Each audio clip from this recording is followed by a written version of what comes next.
All right. Unprecedented academic success and unparalleled personal growth for every student. That's our mission. That's what we're all about.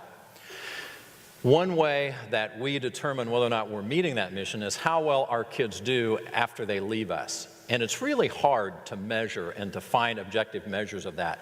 But I want to talk a little bit about and share some data, and this will be the last set of data that I show you today.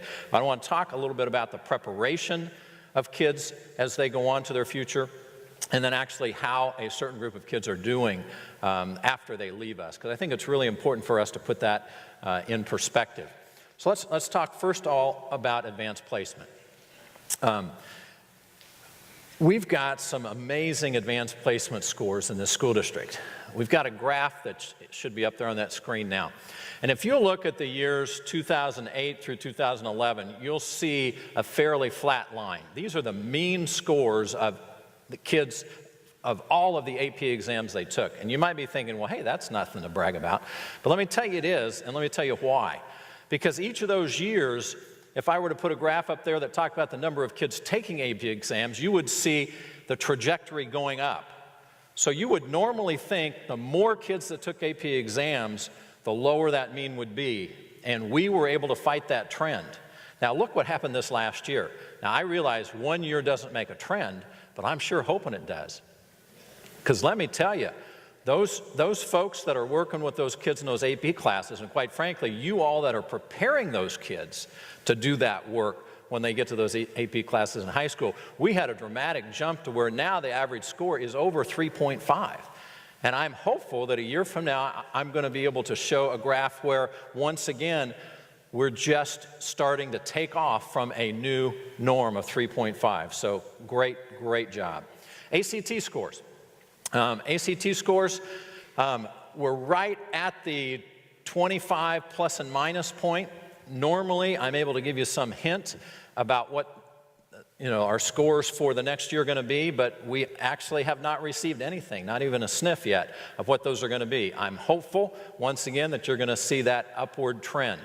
I think the important thing about ACT scores for us is we need to decide, we've been the tops of the metro area for years and years and years. Is that good enough for us? Are we benchmarking against the right folks? Should we be picking some other school districts across the country and looking at their ACT scores as well and helping us to propel that score even higher? That's something we'll be talking more about this next year. Freshman to sophomore college data. This was one that really excites me, quite frankly. The top line is our graduates. The green line there is the nation. What we know is that when we send kids off to college, 92 to 93% of them go back for their sophomore year. And what that tells me is that they were prepared for their freshman year. And if you compare that to the national data that says only 70% of kids that go as freshmen go back, you'll see that we are making a considerable difference, and that's not chance. That's because of the education that we are providing those kids. So we're going to continue to work on that. And I want to remind you, when I'm talking about college data, I'm not leaving out the kids that don't go to college, because the skill sets that are required to be successful in business, successful in the military, successful in the workaday world are exactly the same skill sets that you need to have to be able to be successful in college. So we really are trying to propel everybody in the same direction so that we have that kind of success for each of our kids. We had some recognitions that we're pretty proud of this last year.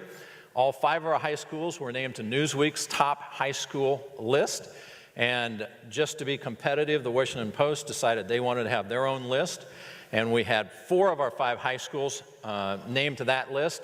I'm sure Scott Roberts would like for me to mention that Blue Valley Southwest was not on that list, only because they weren't eligible, because they were too new of a school. And Scott, no pressure, but we look forward next year to having 5 high schools on that list as well.